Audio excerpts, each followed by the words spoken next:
step back in time to one of England's most dramatic and transformative eras, the Tudor period.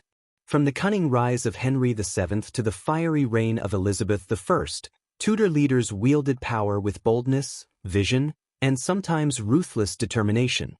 In this video, we'll unravel the secrets behind their leadership styles, the challenges they faced, and how their decisions shaped the future of a nation. Get ready to journey into a world of kings, queens, political intrigue, and legacy that still resonates today. The Tudor era, spanning from 1485 to 1603, was one of the most transformative and turbulent periods in English history. It began with the ascension of Henry VII, who ended the bloody Wars of the Roses by defeating Richard III at the Battle of Bosworth Field. It concluded with the death of Elizabeth I, the last Tudor monarch, whose reign saw the flowering of the English Renaissance and the solidification of England as a major European power. This roughly 118-year dynasty encompassed 5 monarchs: Henry VII, Henry VIII, Edward VI, Mary I, and Elizabeth I, each with distinct personalities, challenges, and philosophies of rule. Their leadership not only shaped the political and religious landscape of England but also left behind enduring lessons in strategy, statecraft, and personal power. The Tudor period was characterized by profound political instability and sweeping change. Henry VII came to power in a fragile kingdom, fractured by decades of dynastic war. His priority was securing legitimacy and ensuring the longevity of his new dynasty. He ruled with caution, centralizing authority and maintaining a firm grip on the nobility. His son, Henry VIII, dramatically altered England's religious and political identity, famously breaking with the Catholic Church and establishing the Church of England. This bold move was not only a reflection of personal desire but also a demonstration of how leadership can redefine the foundational institutions of a nation. Edward VI's brief reign was dominated by regents and religious reform, while Mary I's efforts to restore Catholicism led to persecution and unrest. Finally, Elizabeth I, arguably the most celebrated Tudor monarch, restored stability, cleverly navigated religious divisions, and redefined monarchy through her cultivated image as the Virgin Queen. This work aims to explore the philosophy of leadership as exemplified by the Tudors. It is not merely a historical account of kings and queens but an investigation into how these rulers understood, wielded, and maintained power. Each monarch faced different challenges: succession crises, religious upheaval, foreign threats, internal rebellion, and their responses offer insight into timeless questions of leadership. By studying their decisions, policies, and methods of persuasion, we uncover patterns that remain relevant to leaders today, whether in politics, business, or social movements. Modern leadership often emphasizes resilience, adaptability, and authenticity, qualities that Tudor monarchs, though separated from us by centuries, also had to embody in their own ways. Henry VII's cautious consolidation of power, Henry VIII's assertive redefinition of religious authority, and Elizabeth I's careful image management all speak to the importance of aligning strategy with circumstance. Leaders in the modern world may not face excommunication or the threat of rebellion, but they do grapple with legitimacy, communication, institutional reform, and the maintenance of public support. One of the core themes in this exploration is the relationship between authority and legitimacy.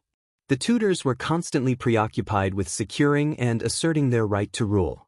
Henry VII married Elizabeth of York to unite the warring houses of Lancaster and York and had Parliament retroactively legitimize his reign. Henry VIII's desire for a male heir drove his break from Rome, reshaping the English Church and monarchy's divine justification. Elizabeth I, as a woman ruling in a male-dominated world, had to repeatedly affirm her right to rule through political acumen and symbolic gestures.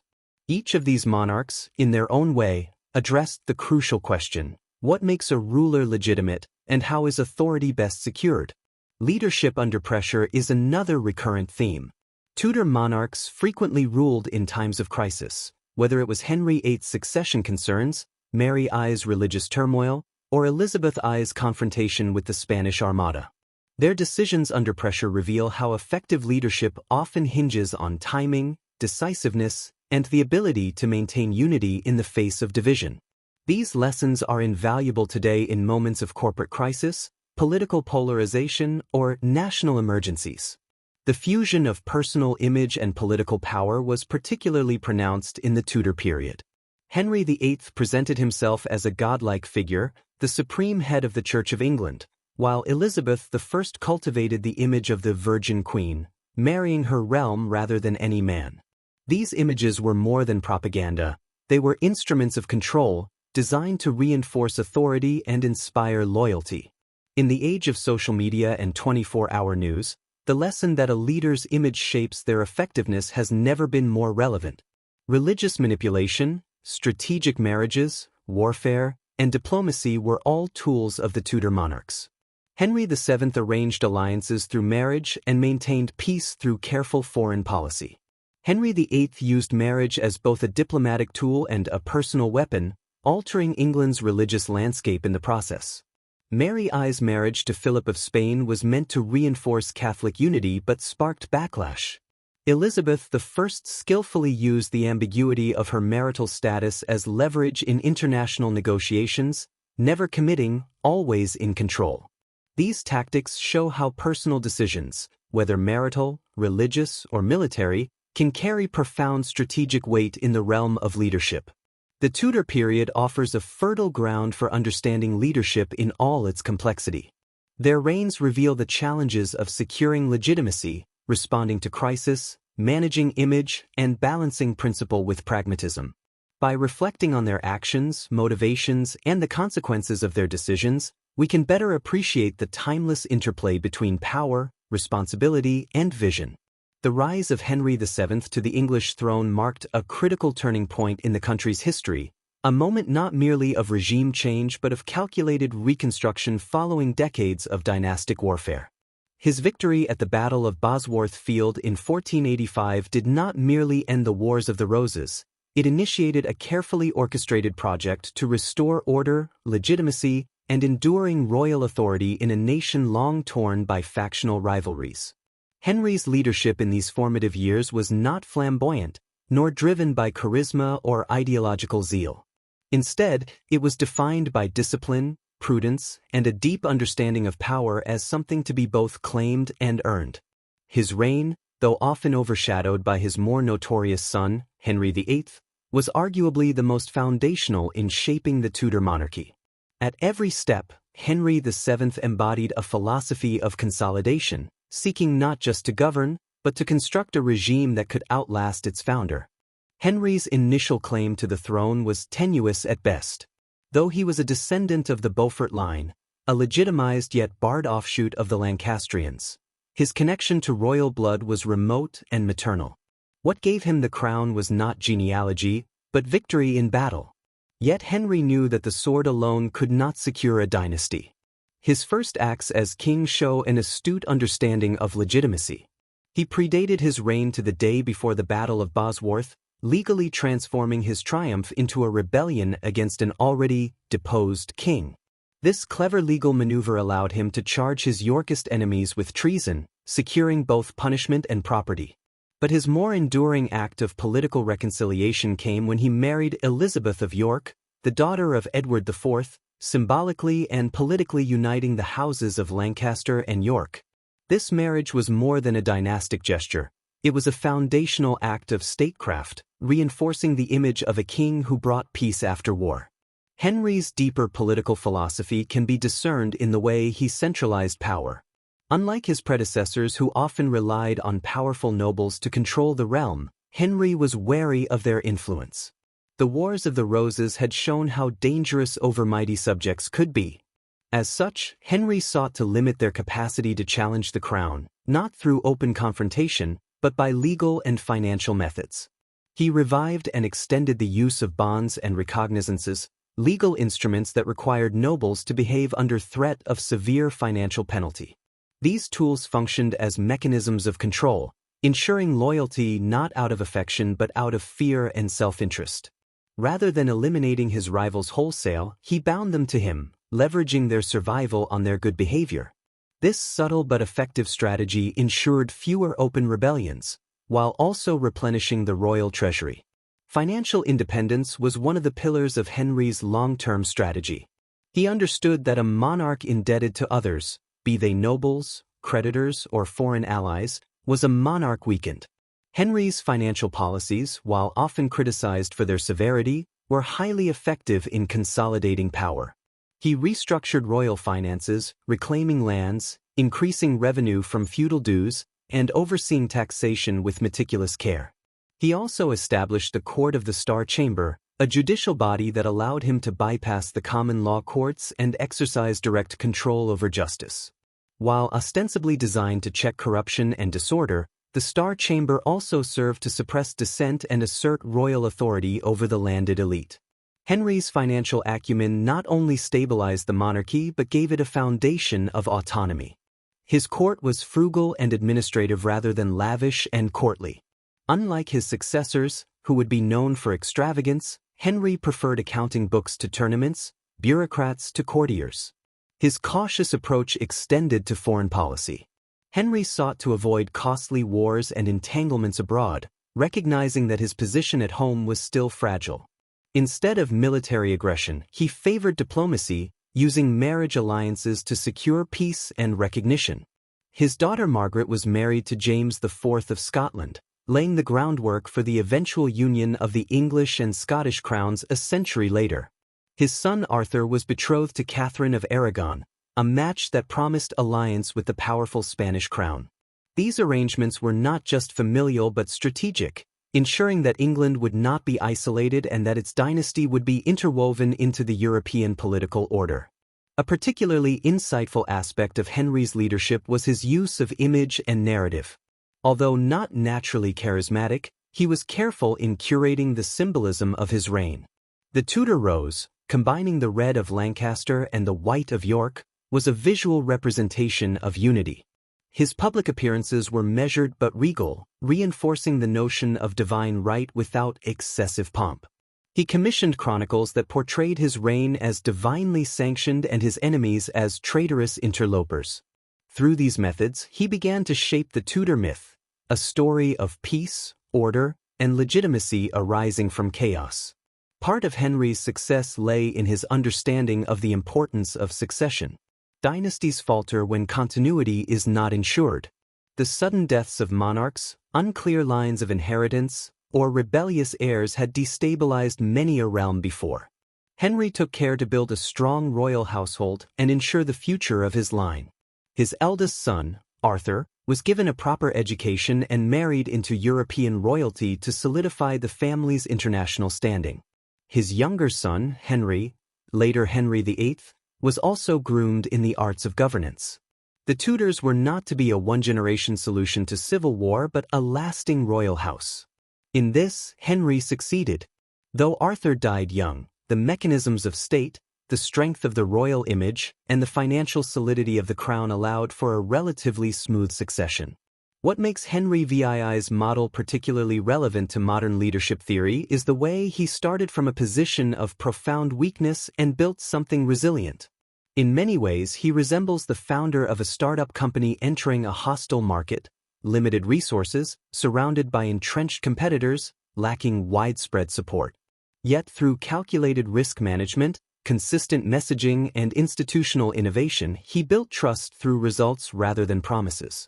His reliance on bonds, recognizances, and legal mechanisms to manage risk mirrors how modern leaders use contracts, accountability structures, and performance incentives to prevent destabilization within organizations.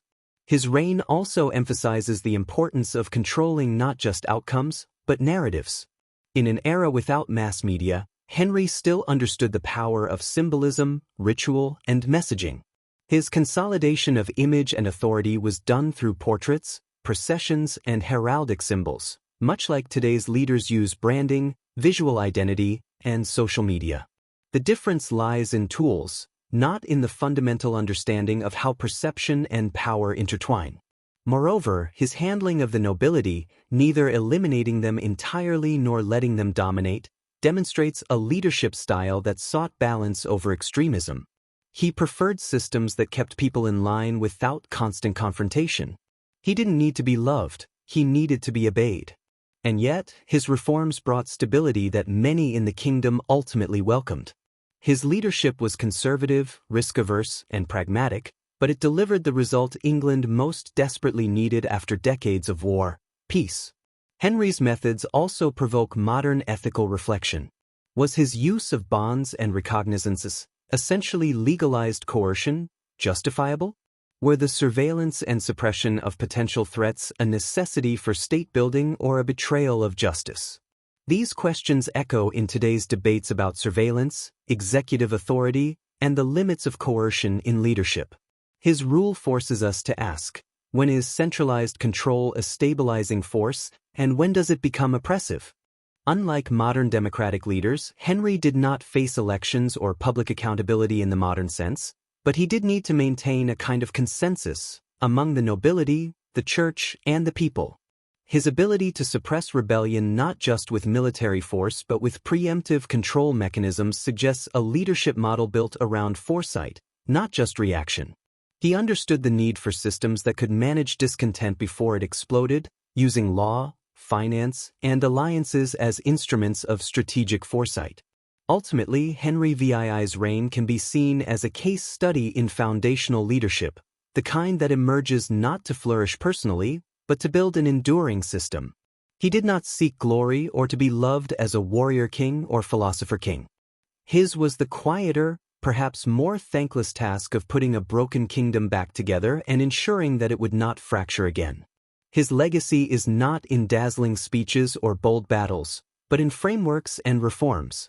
His art of consolidation, though perhaps less dramatic than that of his descendants, remains one of the most impressive feats of statecraft in English history. In an age where leadership is often judged by charisma and instant results, Henry VII's reign reminds us of another kind of leadership: deliberate, methodical, and rooted in long-term vision. It shows that stability is not the absence of change but the result of carefully managed transformation. It also illustrates how, even with limited legitimacy, a leader can establish authority through results, reinforce it with laws, and preserve it with symbols. His reign laid the foundation for a century of Tudor rule, proving that consolidation, when done with strategic patience, can be every bit as powerful as conquest. Henry VIII's reign stands as one of the most dramatic and transformative periods in English history, defined by a monarch whose towering presence was as theatrical as it was authoritative. His personality, steeped in charisma, bravado, and grandeur, shaped not only his court but the entire trajectory of English governance and religion. He understood monarchy as performance, deploying a carefully cultivated image of strength, opulence, and divine right to reinforce his claim to absolute power. Whether through commanding portraits, lavish court ceremonies, or the fear he inspired in his subjects, Henry cultivated a persona that fused magnificence with menace. His image was not merely reflective of his personal vanity but served as a strategic tool of authority. The grandeur of his court, the art commissioned to celebrate his reign, and his personal command of religious and political discourse all projected a king destined to dominate. At the heart of Henry's leadership style was the use of fear and splendor as instruments of control. He wielded image like a sword, understanding that a ruler's power could be magnified by perception as much as by force. He is perhaps most famously immortalized in the paintings of Hans Holbein the Younger, which depicted him as a colossal figure of power. These were not just artistic endeavors, they were calculated acts of propaganda. Every image broadcast a message: Henry was England, and to oppose him was to oppose the state. This psychological branding played a crucial role in maintaining order, especially as his decisions grew increasingly controversial. His break from the Roman Catholic Church was perhaps the most defining and divisive act of his reign. The English Reformation was not merely a religious schism but a seismic political maneuver to assert royal supremacy. When Pope Clement VII refused to annul Henry's marriage to Catherine of Aragon, Henry responded not with concession but with revolution. By severing ties with Rome and establishing himself as the supreme head of the Church of England, he redefined sovereignty. It was an act that exemplified the philosophical notion that the ends justified the means. While many contemporaries and modern observers may interpret this as opportunism cloaked in piety, It was also a masterclass in Machiavellian leadership. Control over the church meant control over doctrine, wealth, and loyalty. Yet even as Henry centralized authority, he was not a solitary ruler. He relied on councils and advisors, some of whom rose to extraordinary prominence only to fall spectacularly. Cardinal Wolsey, Thomas More, and Thomas Cromwell each served as extensions of the king's will, navigating the treacherous waters of court politics and foreign diplomacy. Wolsey, a brilliant statesman, failed to secure the annulment and fell from grace. More, who refused to accept Henry as head of the church, was executed. Cromwell, who masterminded many of the king's reforms, eventually suffered the same fate after miscalculating the politics of royal marriage. In each case, Henry demonstrated both the utility and peril of powerful subordinates. He expected absolute loyalty and effectiveness. Failure or defiance was met with ruin. The king's reliance on capable men, while temporarily effective, revealed the inherent instability of governance based solely on the favor of one man. Delegation was a necessity in managing a complex state, but in Henry's reign it came with fatal risks. The line between service and betrayal was thin and often invisible until it was too late. This dynamic exposed a core vulnerability in Henry's leadership. While he was capable of inspiring brilliance, his paranoia and pride often turned allies into enemies. Leadership under Henry was a theater of contradictions. He was a Renaissance prince and a tyrant, a reformer and a despot. Nowhere was this more apparent than in his marital life. His 6 marriages were not only matters of the heart or lineage but critical affairs of state. The instability they introduced often spilled over into diplomatic relations. His divorce from Catherine of Aragon estranged England from Spain and the Holy Roman Empire. His execution of Anne Boleyn shocked Europe. These personal decisions, made under the guise of dynastic necessity or divine will, often had far-reaching political consequences. The intersection of ego and governance was rarely more explosive. Henry's transformation of English authority also left a legacy of institutional restructuring that would outlast his personality. The creation of the Church of England was only one aspect. Under his reign, government became more bureaucratic and centralized.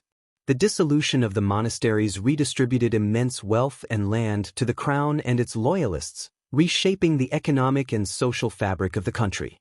His policies encouraged the development of a more modern state apparatus, albeit one heavily reliant on the whims of the monarch. The expansion of administrative institutions laid the groundwork for later, more stable governance, even if it was born out of tumult. In reflecting on Henry's reign, modern leadership can glean several insights. Perhaps foremost is the power of branding in leadership. Henry understood that image could command as much loyalty as policy. He built a royal persona that became inseparable from the identity of the nation. Yet this same reliance on spectacle masked deep structural instabilities. Charisma, while potent, cannot compensate for the corrosive effects of unchecked ego. His reign demonstrates the need for institutional balance, for systems that can endure beyond the personality at the helm. There is also a cautionary tale in his governance. While decisive action can lead to transformative change, leadership driven by personal desires often brings collateral damage. Henry achieved immense control but at the cost of alienation, bloodshed, and long-term uncertainty. His reign warns against the dangers of ruling by fear and shows the risks of surrounding oneself with sycophants or pawns. Empowering capable advisors is essential, but so is the wisdom to listen to them and the restraint to avoid seeing them as threats. Henry VIII's rule offers a rich and complex study in leadership. He was a king who wielded power with both finesse and fury, whose decisions reshaped not only England's political and religious landscape but the very conception of monarchy. His reign illustrates the heights a leader can reach through vision and determination, and the depths they can fall when blinded by ego.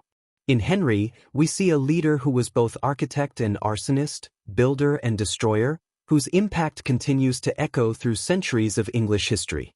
Edward VI of England presents one of the most vivid examples of the perils and potency of values-driven leadership. His reign, though short and overshadowed by his youth and the regencies that governed in his name, is marked by a deep commitment to Protestant reform and moral reconstruction. Though shaped by a sheltered and intellectually rigorous upbringing, Edward's approach to leadership, as recorded through policy, proclamation, and personal conviction, was impressively theological and ideological for one so young. His steadfastness in pushing Protestantism forward became both the hallmark of his reign and a source of national unrest. In Edward, we see the sharp edge of leadership rooted in uncompromising conviction, executed through others, but fueled by a clear sense of divine purpose.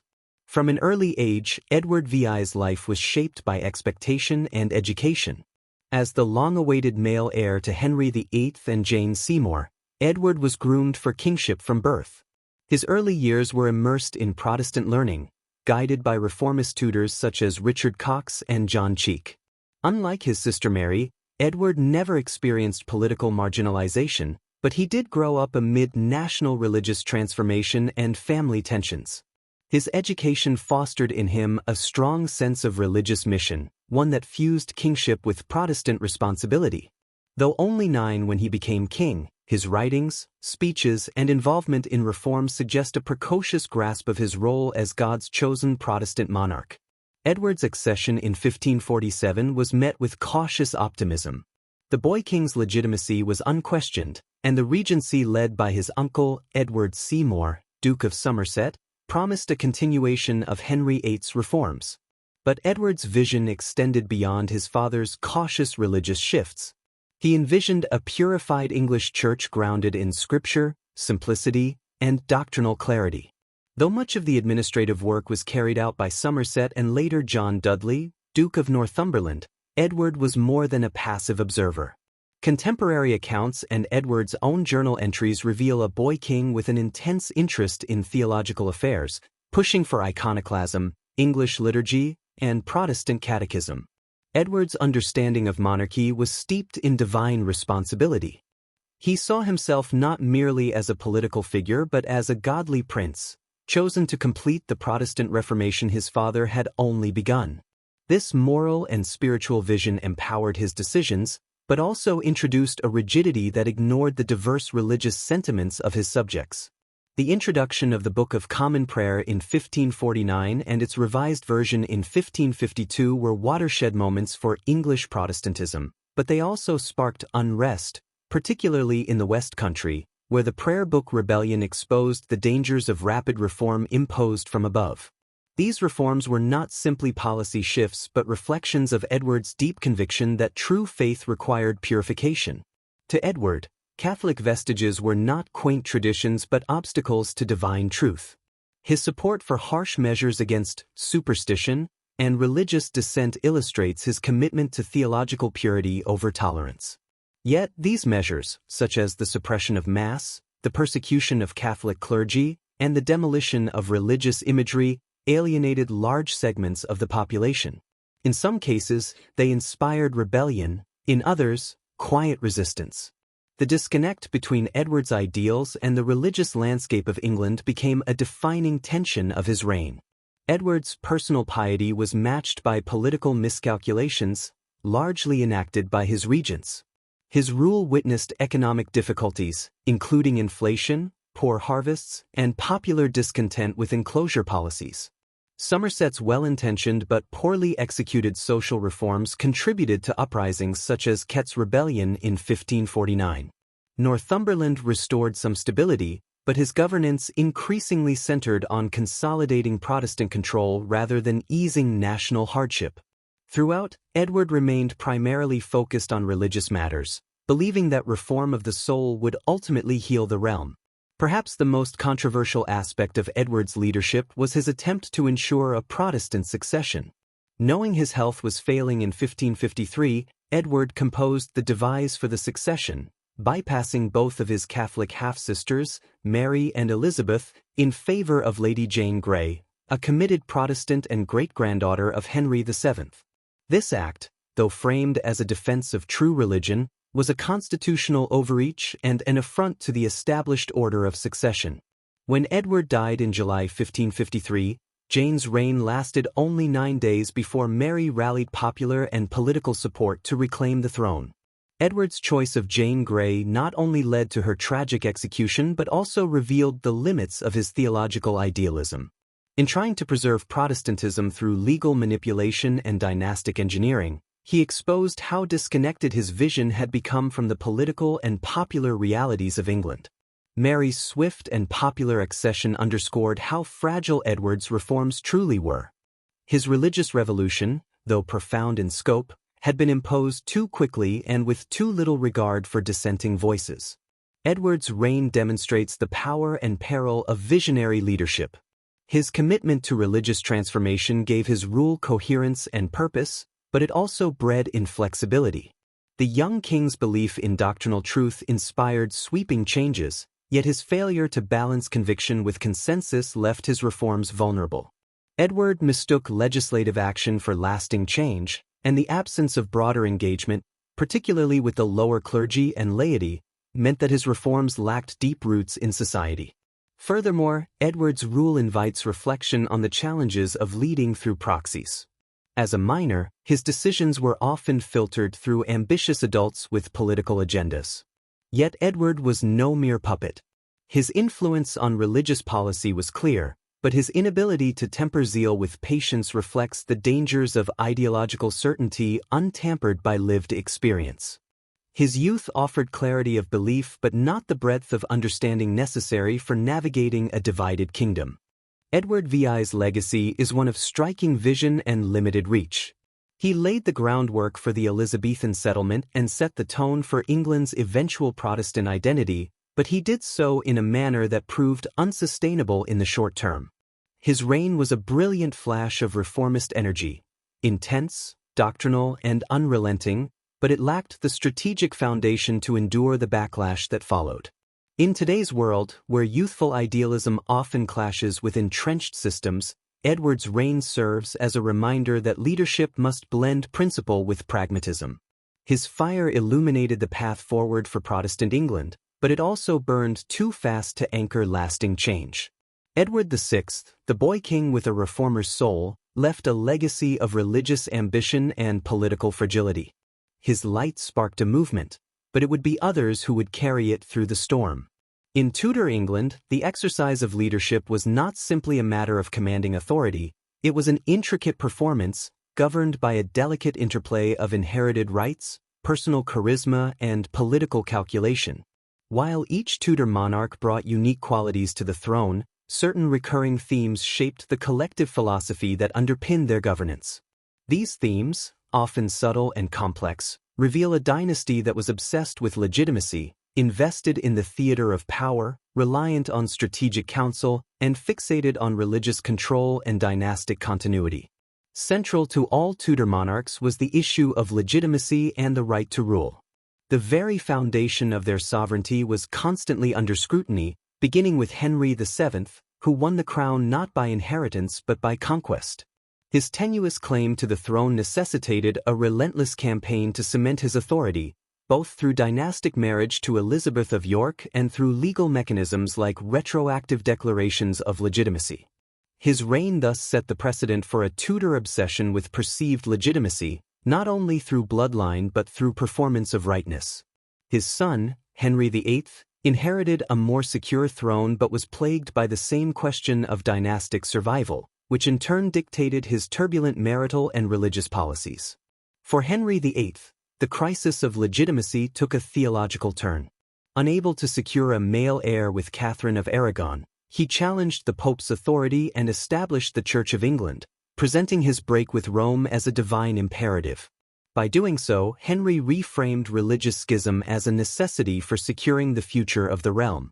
It was a political move masked in spiritual justification, wherein the king claimed moral and religious superiority to justify what was essentially a deeply personal and political act.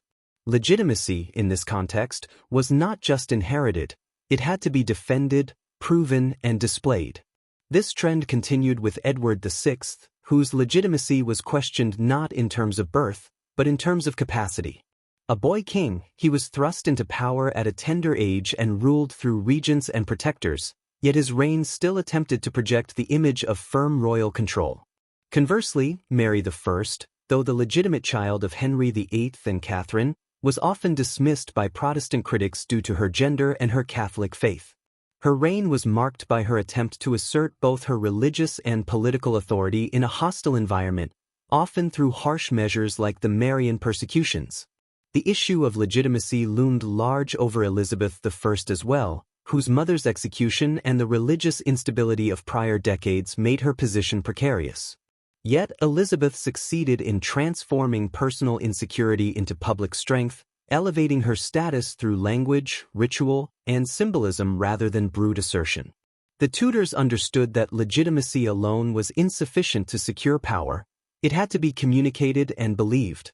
Thus, they cultivated the art of performance and image as vital components of rule. Henry VIII was perhaps the first English monarch to fully embrace royal portraiture as propaganda, commissioning grand images of himself that emphasized strength, majesty, and divine favor. His portraits projected not just a man but an idea, the embodiment of royal power. This was not vanity, it was strategy. The monarch was both ruler and symbol, and every visual representation reinforced the illusion of invincibility and righteousness. Elizabeth I refined this performative aspect of monarchy to extraordinary heights. Her reign was defined by carefully orchestrated public appearances, speeches, and iconography. She crafted a cult of personality that tied her individual identity to the health and stability of the realm.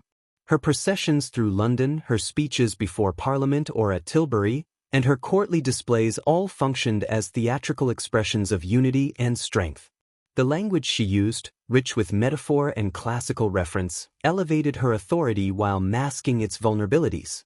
She turned the act of not marrying into a symbol of purity and dedication to England, controlling the narrative with unmatched skill. Even monarchs who lacked Elizabeth's flair understood the need for ritual and spectacle. Coronations, progresses, royal entries, and pageants were all crucial means of affirming the monarch's connection to the people and divine right. These rituals were not empty ceremonies, they were integral to the performance of power, especially in a society where literacy was limited and visual and oral cues carried immense weight. Every Tudor monarch, regardless of personal disposition, had to participate in this grand theater of sovereignty. Behind this performance, however, was the often invisible scaffolding of advisors and counselors. The Tudor monarchs, while absolutist in ideology, were rarely autocratic in practice. They relied heavily on networks of advisors to shape policy, manage factions, and administer government. Yet this relationship was fraught with tension. Advisors were both essential and dangerous. A monarch had to strike a balance between listening to counsel and asserting independence. Henry VII kept his counsel close and his advisors under strict watch, wary of betrayal. Henry VIII's reign was marked by powerful ministers such as Cardinal Wolsey and Thomas Cromwell, who rose and fell dramatically, illustrating the risks of centralized ministerial power. These figures were indispensable to the functioning of the realm, yet always at the mercy of the king's favor. Loyalty was paramount, but so was obedience to the monarch's shifting whims. The rise and fall of such advisors underscored the importance of both intellect and subservience in Tudor court politics. Elizabeth I perhaps mastered this balancing act more than any of her predecessors. She surrounded herself with capable, loyal men, most notably William Cecil and later his son Robert, but never allowed them to dominate her court. She invited counsel but reserved final judgment, maintaining an aura of independence that reassured her subjects of her authority.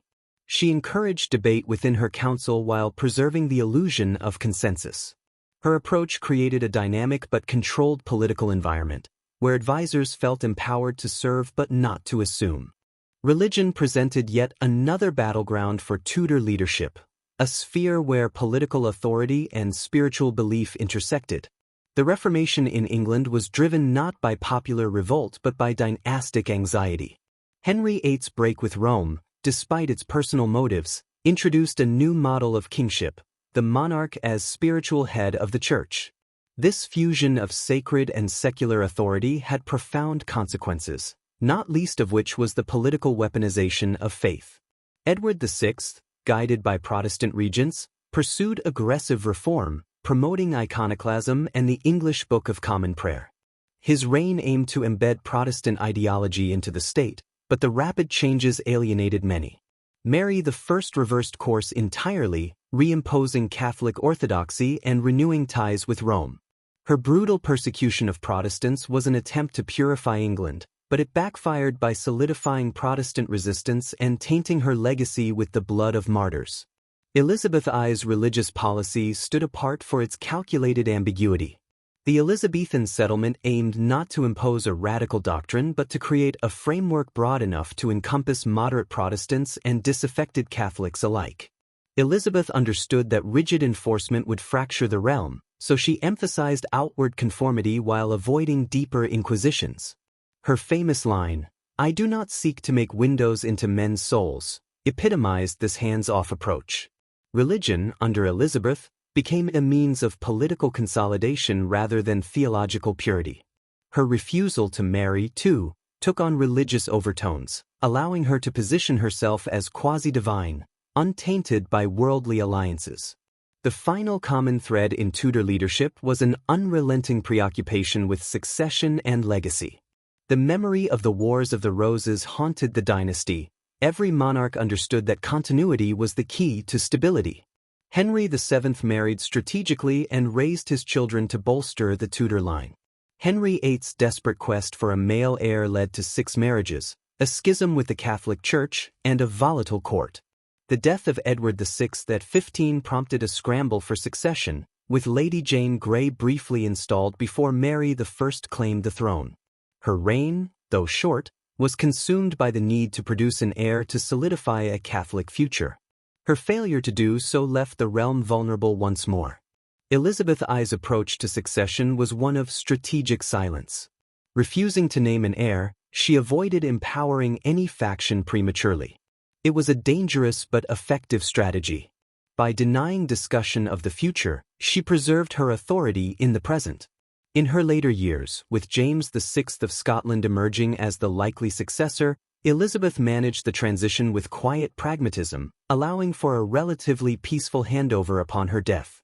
Throughout the Tudor period, legacy was not simply about bloodline, it was about memory. Monuments, literature, and state-sponsored narratives all served to shape how each reign would be remembered. Elizabeth's skill at shaping her own mythology ensured her place in posterity, but even her predecessors engaged in the crafting of legacy through acts of patronage, law, and ritual. Taken together, these common elements, legitimacy, performance, advisory politics, religious control, and succession, reveal a dynasty intensely aware of its fragility and fiercely determined to project strength. Tudor leadership was as much about managing perceptions as it was about issuing decrees. The art of ruling involved not only navigating the realities of power but creating a framework of belief in the monarch, in the divine right to govern, and in the continuity of the realm. It was this complex interplay of ideas and actions that defined the Tudor approach to leadership and left a lasting mark on English political culture. The Tudor period in England, spanning from Henry VII's accession in 1485 to the end of Elizabeth I's reign in 1603, presents a fascinating study of leadership through a philosophical prism. The Tudor monarchs, governing through a time of enormous religious upheaval, political intrigue, and shifting societal norms, embody diverse approaches to power, authority, and governance that resonate deeply with several classical and emerging philosophical frameworks. By examining their styles and decisions through lenses such as Machiavellian pragmatism, Stoic resilience, utilitarian calculations, feminist leadership theory, and leadership ethics, we gain rich insights into how these leaders maintained control, projected authority, and influenced the course of history. Niccolò Machiavelli, writing in the early 16th century, famously argued in The Prince that effective rulers prioritize power and stability over conventional morality. His assertion that it is better to be feared than loved encapsulates a ruthless pragmatism in political leadership. Machiavelli believed rulers must do whatever necessary, including deception, cruelty, and manipulation, to secure and preserve their state. Tudor monarchs frequently embodied this Machiavellian pragmatism. Henry VII, the founder of the dynasty, came to power after a brutal civil war, the Wars of the Roses, that had devastated England. His primary goal was to consolidate power and stabilize the realm. He was cautious, secretive, and often ruthless in neutralizing rivals, exemplifying Machiavelli's ideal prince who governs with a keen eye on realpolitik rather than idealism. Henry VII's reign shows pragmatism triumphing over strict morality. His establishment of the Court of Star Chamber to punish nobles who defied royal authority was a blunt instrument wielded to maintain order. Though his methods sometimes bred resentment, they succeeded in ending aristocratic anarchy. His careful marriages and alliances balanced power delicately, always prioritizing dynastic survival over personal sentiment.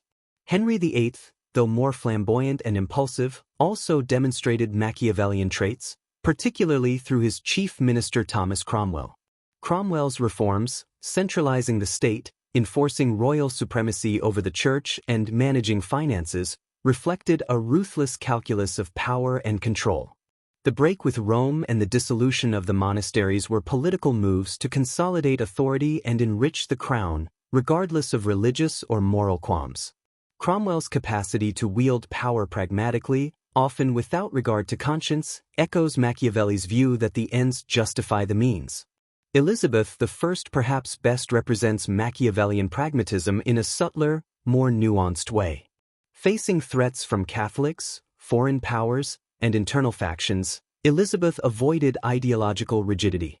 Her religious settlement walked a middle path, maintaining order by refusing to alienate either Protestants or Catholics excessively. She cultivated fear and respect through symbolic authority and carefully controlled public image. Elizabeth's skill in balancing honesty and deception, love and fear, highlights the complex interplay Machiavelli describes. Tudor leadership often embraced pragmatism over strict adherence to moral or religious principles.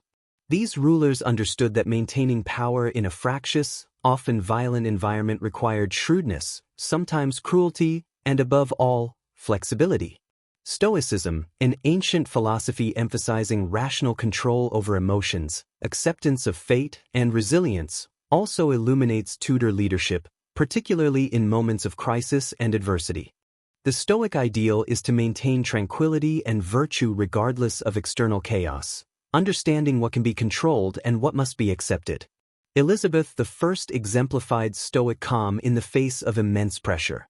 Throughout her reign, she confronted rebellions, assassination plots, religious turmoil, and the ever-present threat of foreign invasion. Her famous speech at Tilbury in 1588, where she declared she had the body of a weak and feeble woman, but the heart and stomach of a king, illustrates a leader embodying Stoic courage and fortitude. Rather than panic or despair, Elizabeth projected resolve and steadiness, calming her subjects and inspiring loyalty. Henry VII's leadership style also resonates with Stoic principles, especially in his controlled detachment. Emerging from civil war and illegitimacy, Henry maintained a composed exterior, carefully calculating moves without rashness. His reputed coldness was a form of emotional regulation. He did not publicly display weakness or passion that could undermine authority. This measured temperament allowed him to weather conspiracies and maintain a secure reign. The Tudor monarchs' reliance on fate and divine providence, while religiously framed, also aligns with Stoic acceptance of events beyond human control. They recognized that some threats, illness, rebellion, death, were inevitable. Rather than futile resistance, the best course was endurance and adaptation. Elizabeth's cautious, often reactive policies toward religious conflict and succession reflect an awareness of limits on control. In practice, Stoicism encouraged Tudor leaders to prioritize rational decision-making, suppress destructive emotions, and face hardship with dignity, qualities essential for surviving the turbulent 16th century. Though formal utilitarian philosophy arose later, its principles, maximizing overall benefit, minimizing harm, can be retroactively applied to Tudor leadership decisions, particularly in the realm of policy reform and governance. Thomas Cromwell, as chief minister to Henry VIII, was a pioneer of utilitarian governance. His sweeping reforms, administrative centralization, legal restructuring, and the dissolution of monasteries, were driven by calculations of state efficiency and royal enrichment. While these actions caused widespread social and religious disruption, Cromwell prioritized the long-term benefits of a stronger, more centralized monarchy. Cromwell's instrumental use of state resources and power aimed to maximize royal authority and national stability, even at great human and spiritual cost. The closure of monasteries deprived the Catholic Church of wealth and influence but redirected resources to the crown. From a utilitarian lens, these actions sought the greatest good of political consolidation, albeit through painful short-term sacrifices. Elizabeth I's religious settlement similarly reflects utilitarian pragmatism. By crafting a via media that allowed limited tolerance, she avoided alienating large portions of the population. This approach prevented civil war and maintained social cohesion, arguably maximizing peace and stability over sectarian purity. Her refusal to enforce extreme religious conformity can be seen as a cost-benefit analysis. The cost of alienating significant groups outweighed the benefit of religious uniformity. However, utilitarian decisions under Tudor rule were not without controversy or contradiction. The suppression of dissent, harsh punishments for heresy, and the violent treatment of perceived threats posed moral dilemmas. The leader's willingness to impose suffering for perceived greater stability exposes the limits and ethical tensions of utilitarian governance. The Tudor period, marked by rigid patriarchal norms, presents a compelling context to explore early feminist leadership challenges, especially through the reigns of Elizabeth I and Mary I. Both queens ruled in a male-dominated political system that generally expected women to be passive, subordinate, or symbolic figures rather than active sovereigns. Elizabeth I's leadership was a masterclass in navigating and subverting masculine power expectations. She embraced the role of Virgin Queen, crafting an image that defied conventional femininity and simultaneously leveraged it for political authority. By rejecting marriage, she avoided being subsumed under male control, thereby asserting sovereignty over her body and realm. This strategic use of gender performance allowed Elizabeth to maintain power without provoking the traditional patriarchal backlash. Her rhetoric often balanced feminine virtues like humility and grace with traditionally masculine qualities such as strength, decisiveness, and strategic acumen. Elizabeth demonstrated that female leaders could wield power effectively without abandoning gendered expectations entirely. She played with them, reshaped them, and in doing so, created a uniquely female mode of rulership. Mary I's reign, by contrast, revealed the challenges women faced when embodying more traditionally masculine authoritarian roles. Known as Bloody Mary for her persecution of Protestants, Mary's assertiveness was often criticized more harshly because of her gender. Her attempts to restore Catholicism and her harsh suppression of dissent were interpreted through a gendered lens that painted her as emotionally unstable or tyrannical. Feminist leadership theory today examines how women leaders negotiate societal expectations and systemic barriers. The Tudor queens exemplify these dynamics centuries before the formal theory existed. Their reigns expose how gender shapes leadership perceptions and strategies and how female authority is continually contested and redefined in patriarchal societies. The question of ethics in Tudor leadership is complex. Tudor rulers frequently confronted situations where strict morality clashed with political necessity. Machiavelli's cynical view, that morality may need to be sacrificed to preserve power, resonates deeply here, but the Tudor experience complicates simple judgments. For Henry VIII and Cromwell, the ethical compromises of breaking from Rome and suppressing dissent were justified by the perceived necessity of royal supremacy and national sovereignty. However, these actions unleashed centuries of religious conflict and personal tragedies. The moral cost was enormous, and many contemporaries and historians have debated whether such breaches undermined the very authority they sought to strengthen. Elizabeth's ethical stance was more nuanced but still fraught. Her pragmatic tolerance avoided some extremes of persecution, but she sanctioned executions of Catholics, political enemies, and dissenters when necessary. Her refusal to name a successor publicly also posed risks to national stability. Her leadership reflects a balancing act between maintaining moral legitimacy and exercising hard power. This tension, between moral idealism and political pragmatism, is central to leadership ethics. When does adherence to morality undermine a leader's ability to maintain order? When does compromise lead to cynicism and loss of trust? Tudor monarchs navigated this uneasy terrain, sometimes preserving authority through harsh measures, other times through ethical flexibility. Viewing Tudor leadership through philosophical lenses enriches our understanding of their complex rule. The pragmatic realism of Machiavelli, the resilient calm of Stoicism, the calculated benefits of utilitarianism, the gendered navigation of power by feminist theory, and the difficult ethical choices of governance all intertwine in the Tudor narrative. These monarchs were not merely political figures but embodiments of competing philosophical ideals, adapting ancient wisdom to the volatile realities of their time. The Tudors' legacy teaches that leadership is multifaceted, requiring not only strength and decisiveness but wisdom to balance power with principle, emotion with reason, and tradition with innovation. Their reigns remain a profound study in how philosophical ideas manifest in historical leadership, shaping a nation's destiny. The Tudor era was a period when leadership was almost exclusively male-dominated, yet it produced two of the most fascinating female monarchs in English history, Mary I and Elizabeth I.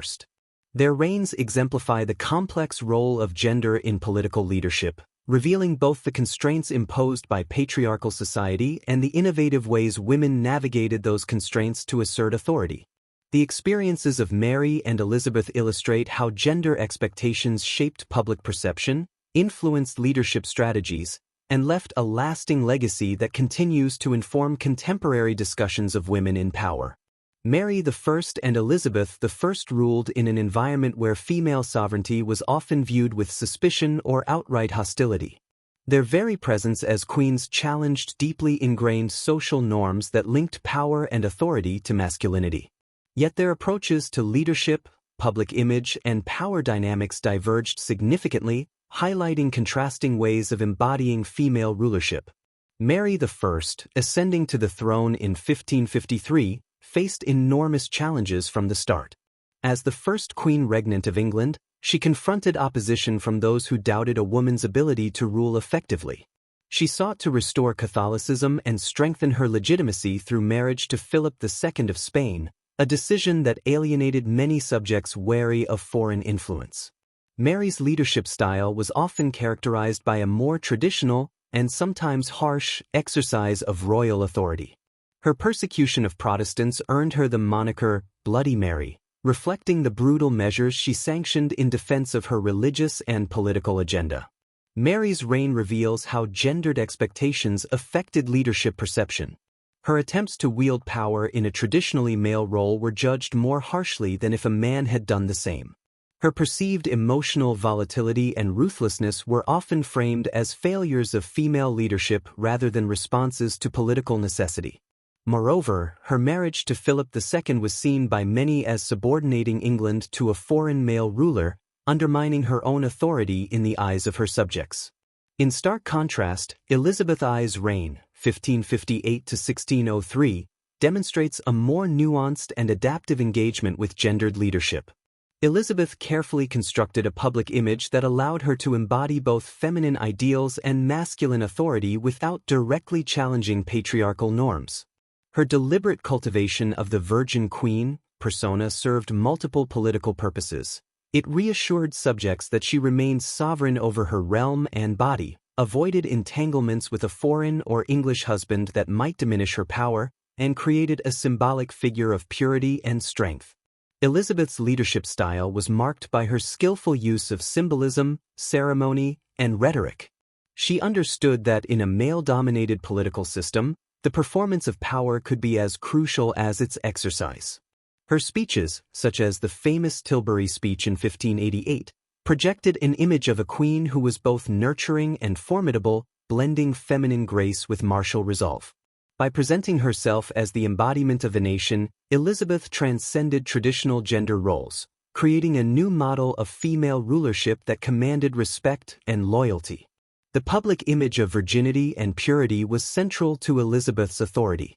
It was a strategic asset that allowed her to maintain autonomy and project an idealized form of leadership. Yet, this image also imposed limitations. She had to navigate the fine line between appearing strong and being vulnerable, accessible yet untouchable. The court and the country became stages where gender performance was carefully choreographed to reinforce her legitimacy. To bypass the structural patriarchy of Tudor England, Elizabeth employed various strategies that leveraged symbolism, speeches, and court dynamics. The court itself was a political tool, managed to reward loyalty and keep rivals in check without open conflict. Elizabeth's use of pageantry and ceremony turned political events into theatrical performances that communicated her power visually and emotionally. These performances helped normalize female authority in a society accustomed to male rulers. Elizabeth's rhetorical mastery allowed her to communicate directly with her subjects and foreign powers alike, often using language that invoked shared values, national identity, and divine favor. Through controlled communication, she shaped public opinion and neutralized opposition. Her ability to harness the power of words and symbols exemplifies how female leaders have historically used cultural tools to overcome political marginalization. The lessons from Tudor female leadership resonate strongly in today's discussions of women in executive roles. Elizabeth's reign provides an early example of how women leaders negotiate gendered expectations and use both conformity and subversion to assert authority. Modern women in leadership similarly balance authenticity with strategic image management, often confronting stereotypes and structural barriers rooted in long-standing gender norms. Elizabeth's legacy highlights the importance of symbolic power and public perception in leadership, a theme still relevant as female executives navigate visibility, representation, and influence. Furthermore, the historical experience of Mary I underscores the challenges women face when their leadership styles do not align with societal expectations, and the risks of gendered criticism that can delegitimize women's authority unfairly. Moving from gender to communication, Tudor monarchs also understood the vital role rhetoric, propaganda, and cultural expression played in consolidating power. Communication was a primary tool to persuade, control, and shape the collective consciousness of the realm. Speeches, royal decrees, and official proclamations were not mere announcements but carefully crafted instruments of influence. Elizabeth I, in particular, used her speeches to great effect. Her oratory was designed to inspire loyalty, demonstrate resolve, and communicate political intentions clearly. The Tilbury speech before the anticipated Spanish invasion was a masterful blend of personal courage and nationalistic fervor, reassuring her subjects that she was both their monarch and protector. Such speeches helped forge a sense of shared identity and purpose, uniting diverse social groups under the crown. Royal decrees, published and distributed throughout the kingdom, functioned as authoritative commands that shaped behavior and policy. These texts reinforced the monarch's legitimacy and served as reminders of the social order. The control over official communication channels allowed Tudor rulers to set agendas and marginalize dissenting voices. Beyond words, art, architecture, and literature constituted powerful forms of soft power during the Elizabethan Golden Age. The monarch's patronage of the arts was not merely cultural but political. The flourishing of poets, playwrights like Shakespeare, and grand architectural projects symbolized the strength and sophistication of Elizabeth's rule. These cultural achievements broadcast messages of stability, divine favor, and national greatness, contributing to a collective pride that underpinned political authority. The symbolic use of castles, palaces, and public monuments reinforced the permanence and grandeur of the Tudor monarchy. These visual statements of power communicated messages that transcended literacy and reached the broader populace. In this way, the Tudor court's cultural output became a medium of propaganda, shaping perceptions and legitimizing the monarch's rule. Central to Tudor communication strategy was the control of the narrative. Suppression of dissenting voices, whether through censorship, imprisonment, or execution, was a grim but essential element of maintaining authority. By silencing opposition, the monarchy controlled the stories told about governance, religion, and society. The manipulation of public discourse ensured that only sanctioned versions of events and policies prevailed. This control extended to religious propaganda as well. The Reformation and Counter-Reformation struggles were fought not only with armies but through competing narratives about faith and loyalty. The monarch's ability to influence sermons, religious texts, and education played a key role in shaping public belief and allegiance. Looking at these historical practices offers modern lessons in public relations and media management. Tudor rulers understood the power of image, narrative framing, and symbolic communication to shape public opinion and sustain leadership. In the contemporary world, these principles remain foundational to political and corporate communication. The Tudor experience underscores the importance of consistency, credibility, and emotional resonance in messaging. It also reveals the risks of suppressing dissent too harshly. While controlling the narrative is critical, overreach can provoke backlash and undermine legitimacy. Tudor leadership was deeply intertwined with gender dynamics and communication strategies. Female monarchs like Mary I and Elizabeth I negotiated complex patriarchal landscapes through contrasting leadership styles, image crafting, and symbolic action. Meanwhile, the use of rhetoric, art, literature, and narrative control established a powerful propaganda apparatus that shaped the political culture of the era. These historical insights continue to inform how leadership is understood today, highlighting the enduring significance of gender, image, and communication in the exercise of power. The Tudor period was marked by turbulent times that required astute leadership not only in governance but also in military affairs. Warfare during this era was deeply intertwined with political ambition, national identity, and the assertion of royal authority.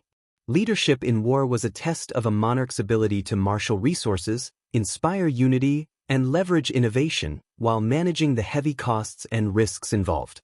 The military campaigns of Henry VIII and the defensive measures under Elizabeth I illuminate the complexity of Tudor warfare and leadership, revealing lessons that resonate in contemporary national security and conflict management. Henry VIII's reign was characterized by a series of costly military ventures, particularly against France. Motivated by dynastic ambition, territorial claims, and the desire to assert England's standing among European powers, Henry embarked on campaigns that demanded extensive resources, both financial and human. His French campaigns reflected a traditional model of warfare centered on large-scale land battles and sieges, aiming to capture territory and influence. However, these campaigns were often resource-heavy and strategically ineffective. Despite initial successes, such as the capture of Boulogne, Henry's wars drained the royal treasury, led to high casualties, and produced little lasting gain. The constant need to fund military expeditions forced Henry to increase taxation and debase the currency, which caused economic difficulties at home. Moreover, the logistical challenges of moving armies across the Channel and sustaining prolonged campaigns exposed the limitations of Tudor military infrastructure. Henry VIII's military leadership, while ambitious, demonstrated the difficulties of balancing warlike aspirations with practical realities. His reign shows how warfare could stretch the capacities of a kingdom and highlights the importance of strategic planning, resource management, and realistic objectives in military leadership. The political dimension was equally significant. Military campaigns were used to project power and legitimacy, but failures could undermine authority and provoke unrest. In contrast, Elizabeth I's approach to military leadership was more defensive and strategic, shaped by the unique challenges of her time. Her reign faced the looming threat of the Spanish Armada in 1588, a pivotal moment that tested England's national defense and leadership under extraordinary pressure. Elizabeth's response to the Armada demonstrated the power of national unity and the importance of inspiring collective resolve. Elizabeth famously rallied her troops and people with speeches that emphasized shared identity and the defense of England as a sacred duty. Her ability to personify the nation and embody its hopes was critical in forging a unified front against the Spanish threat. The defeat of the Armada was not only a military victory but also a symbolic triumph that reinforced Elizabeth's legitimacy and England's emerging status as a maritime power. Military innovation played a key role in this success. England's naval tactics, ship design, and use of artillery represented advances that outmatched the Spanish fleet. The leadership displayed during the Armada crisis illustrated how technological innovation and strategic adaptation could offset numerical inferiority. It also highlighted the growing importance of naval power in national security and imperial ambition. The Elizabethan era further leveraged military success as a tool of propaganda. The victory against Spain was celebrated in art, literature, and public ceremonies, reinforcing the narrative of a divinely favored queen and nation. This use of military triumph to bolster morale and legitimize rule demonstrates the intersection of warfare, leadership, and cultural expression. Beyond these historical episodes, Tudor military leadership offers modern parallels in decision-making during conflict and national security strategy. Leaders today face similarly complex environments where military action involves not only battlefield tactics but also economic costs, political consequences, and public opinion. The challenges of balancing ambition with resources, maintaining unity under threat, and integrating technological innovation remain central concerns. The lessons of Henry VIII's costly campaigns caution against overextension and the perils of underestimating logistical and economic constraints. Elizabeth's defensive strategy and emphasis on morale underscore the importance of leadership that communicates purpose and fosters cohesion. The integration of propaganda and cultural symbols into military leadership is echoed today in how nations use media and public diplomacy to shape perceptions of conflict. Turning to the Tudor court reveals another dimension of leadership, one marked by intricate political maneuvering within a highly competitive and often dangerous environment. The court was not simply a place of ceremony and governance. It was a dynamic political arena where intrigue, betrayal, and alliance-building determined access to power and favor. Leadership within the court required acute political acumen, the ability to read shifting allegiances, and the skill to navigate factional rivalries. The Tudor monarchs relied on courtiers and advisors who were often ambitious nobles and officials seeking influence and advancement. The balance of power was fluid, and survival depended on understanding the motivations of others and the timing of action or restraint. Intrigue was a constant feature. Courtiers formed factions aligned with particular noble houses or policy interests, often competing for the monarch's attention and patronage. Betrayal could take many forms, from secret plots to undermine rivals, to the careful leaking of information to shift power balances. Monarchs themselves sometimes exploited these divisions, playing factions against each other to maintain control. In this environment, the use of rewards and punishments was a critical tool of leadership. Titles, land grants, court positions, and royal favors were dispensed strategically to secure loyalty and bind powerful figures to the crown. Conversely, the withdrawal of favor, imprisonment, or execution served as warnings and means to neutralize threats. The granting and revoking of patronage shaped the political landscape and reflected the monarch's ability to enforce authority. This system demanded that courtiers master the art of silence and self-preservation. Knowing when to speak, when to remain silent, and how to present oneself were vital skills. Open opposition could be fatal, yet total submission risked invisibility and marginalization. The court was a place where personal relationships intersected with politics, and leadership depended on managing both effectively. The Tudor court's factionalism and intrigue offer insightful parallels to modern bureaucratic leadership, especially within corporate or political institutions. Just as courtiers navigated alliances and rivalries, contemporary leaders often face internal factions with competing agendas and interests. The distribution of rewards, promotions, bonuses, recognition, functions similarly to Tudor patronage in maintaining loyalty and motivating performance. Modern leaders, like Tudor monarchs, must be adept at reading the informal networks and power dynamics within their organizations. Political savvy, emotional intelligence, and strategic communication are essential for managing conflicts and building coalitions. The importance of self-preservation and discretion remains relevant as leaders balance transparency with confidentiality in sensitive environments. Moreover, the Tudor experience highlights the potential dangers of factionalism, fragmentation, mistrust, and the risk of destabilizing leadership. Effective modern leadership involves fostering a culture that channels diverse interests constructively, promoting collaboration while recognizing competition. Learning from Tudor history underscores the need to balance reward and discipline carefully to maintain cohesion and achieve organizational goals. In sum, the Tudor period presents a rich case study of leadership in contexts of warfare and political intrigue. Henry VIII's ambitious but costly French campaigns illustrate the challenges of resource management and strategic planning in military leadership. Elizabeth I's deft defense against the Spanish Armada showcases the power of unity, innovation, and communication in national security. At court, the interplay of factionalism, patronage, and personal survival demonstrates the complexity of political leadership in a high-stakes environment. The skills required to navigate this landscape, political intelligence, strategic use of rewards and punishments, and careful self-presentation, are mirrored in modern bureaucratic leadership challenges. These historical insights provide valuable lessons for today's leaders across sectors. They remind us that leadership demands a blend of vision, pragmatism, interpersonal skill, and adaptability, whether on the battlefield, in political arenas, or organizational hierarchies. Understanding the past equips us to better manage the enduring dynamics of power, conflict, and human ambition. The legacy of the Tudor dynasty extends far beyond the historical confines of 16th-century England. Their reign laid crucial institutional foundations that have shaped the trajectory of modern British governance, politics, and leadership practices.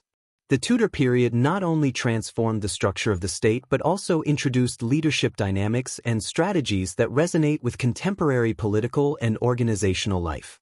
Moreover, the cultural mythos surrounding the Tudors continues to captivate imaginations, influencing leadership studies and popular perceptions of power. One of the most significant Tudor contributions to modern leadership lies in their institutional inheritance. The Tudor monarchs, particularly Henry VII and Elizabeth I, were instrumental in consolidating royal authority and establishing the framework of a centralized state. Before their reigns, England had been marked by fragmented feudal loyalties and often weak royal control. The Tudors worked systematically to reduce the power of the nobility, strengthen administrative structures, and increase the efficiency of government. Henry VII, after winning the throne through military victory, recognized the necessity of a strong financial base and stable governance to maintain power. He established the Court of Star Chamber, a judicial body designed to enforce the king's law fairly and curtail noble excesses. This was a major step towards centralizing justice and limiting the arbitrary power of local magnates. Such reforms laid groundwork for the development of the rule of law and institutional accountability, essential principles that underpin modern democratic governance. Elizabeth I furthered this institutional consolidation with a deft balance of authority and pragmatic governance. Her reign saw the refinement of the Privy Council and a more sophisticated bureaucratic apparatus. By promoting meritocratic elements within government and encouraging the growth of professional administrators, she helped create a more stable and enduring state machinery.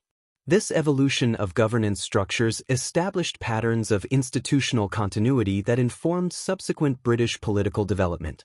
Beyond the tangible structures, the Tudors pioneered leadership approaches that modern politics continues to draw upon, particularly in the realm of image building and narrative control. Tudor rulers were acutely aware of the power of perception and symbolism in securing their authority.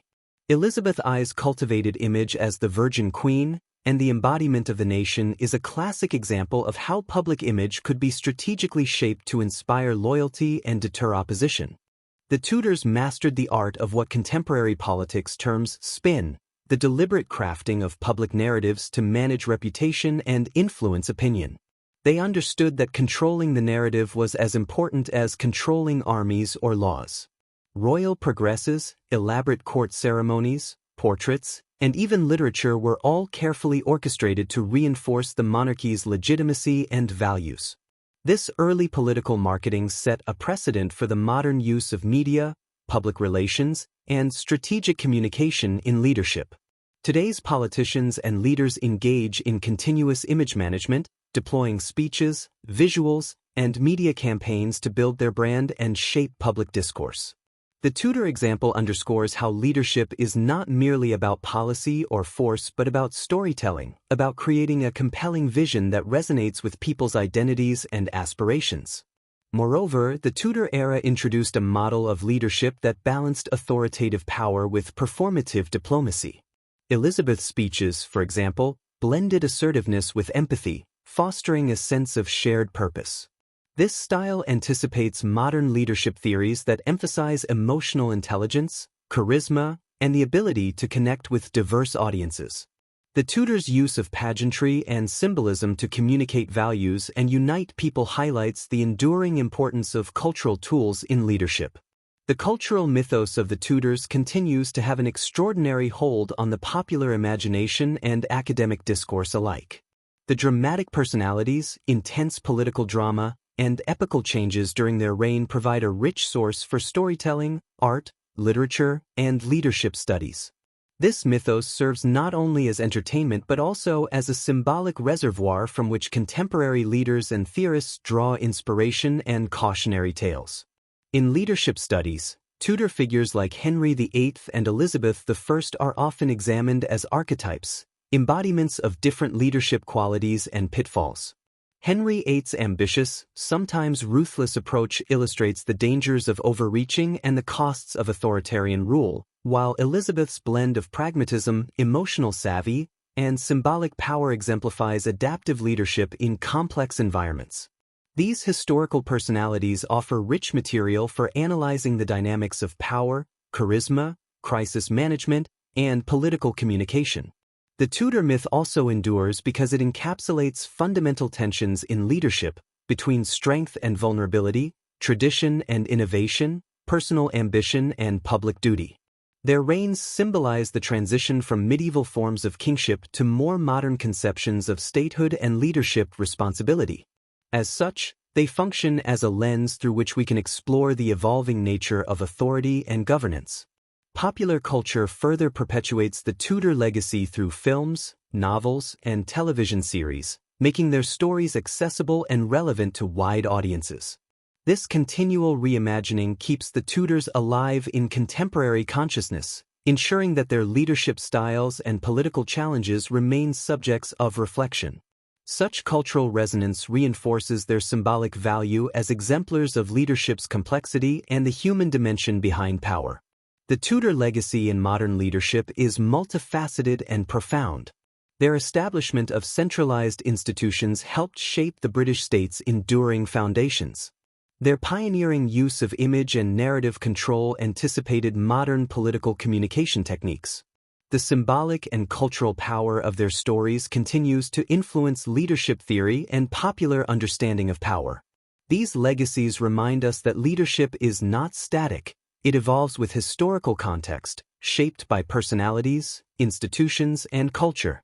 The Tudors' mix of institutional innovation, political savvy, and symbolic leadership offers enduring lessons on how leaders build and sustain authority.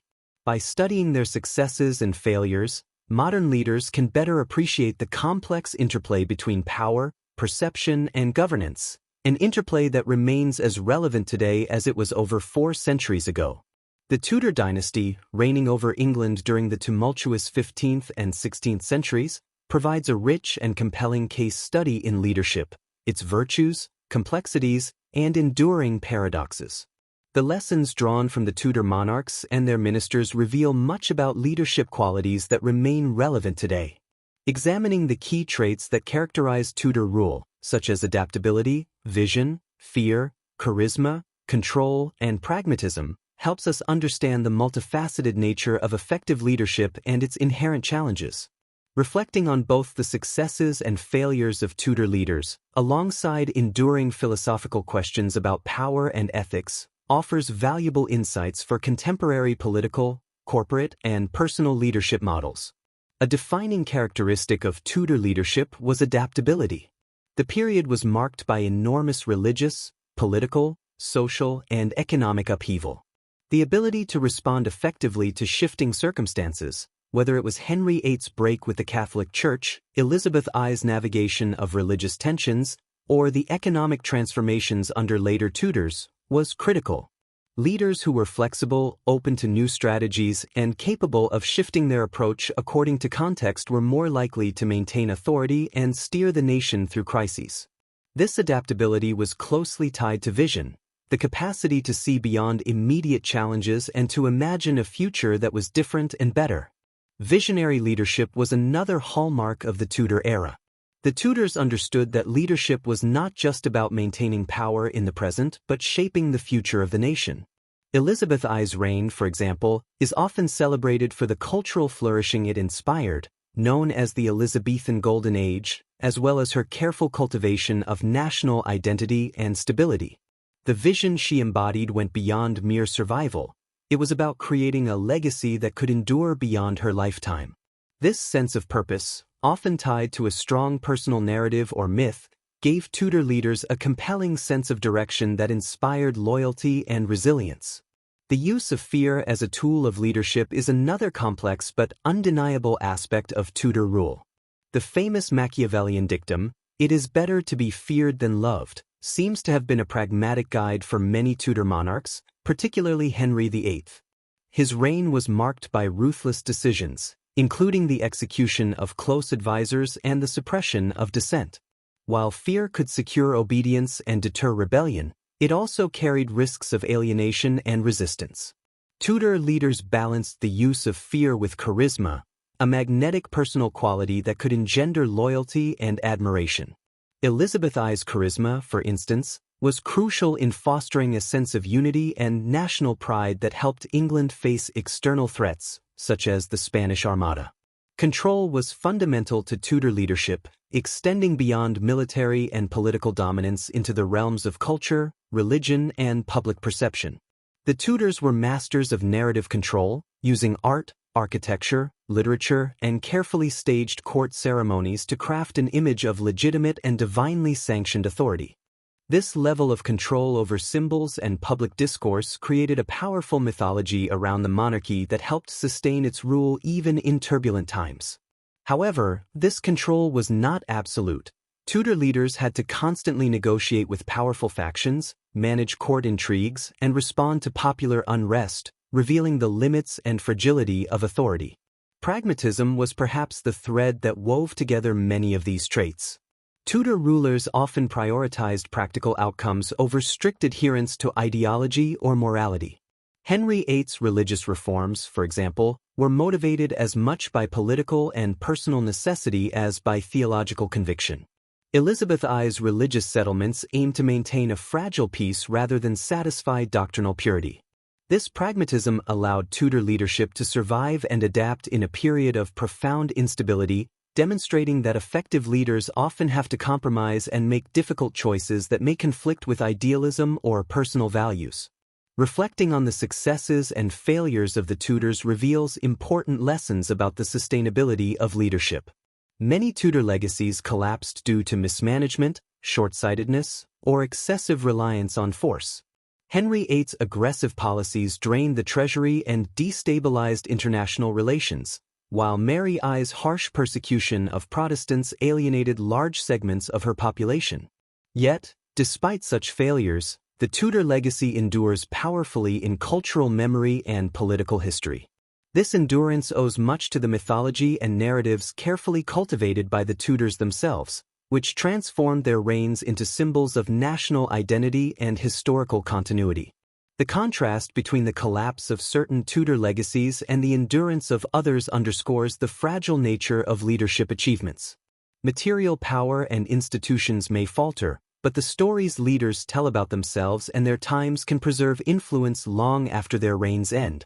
This highlights a crucial dimension of leadership. Success is not only measured by immediate outcomes but also by the ability to create a compelling and lasting narrative. Leaders today in politics, business, or other spheres can learn from this by recognizing the importance of storytelling, branding, and symbolic action alongside operational effectiveness. Underlying all Tudor leadership experiences are enduring philosophical questions that continue to challenge contemporary leaders. One such question concerns the ethical use of power. Can power ever be truly ethical, or is it inevitably a means of control and domination? Tudor rulers often faced moral dilemmas where the demands of survival and authority clashed with personal conscience or public welfare. Henry VIII's decisions to break from the Catholic Church and execute dissenters were controversial but deemed necessary for consolidating power. Elizabeth I's religious compromises brought peace but left many dissatisfied. These dilemmas reveal that leadership is rarely a realm of clear-cut morality. Instead, it is fraught with ambiguity, compromise, and difficult trade-offs. Another enduring question is whether leadership must always be lonely. Tudor monarchs, particularly Elizabeth I, often appeared isolated by the weight of responsibility and the constant threats surrounding them. The burden of decision-making, suspicion, and the need to maintain an image of strength could create profound personal solitude. This aspect of leadership, its isolation and emotional toll, is often overlooked but crucial to understanding the human dimension behind power. Modern leaders can empathize with this loneliness and recognize the importance of building supportive networks, counsel, and self-care to sustain effective leadership over time. Bringing Tudor wisdom into modern leadership contexts involves translating these historical lessons into practical applications for political, corporate, and personal leadership.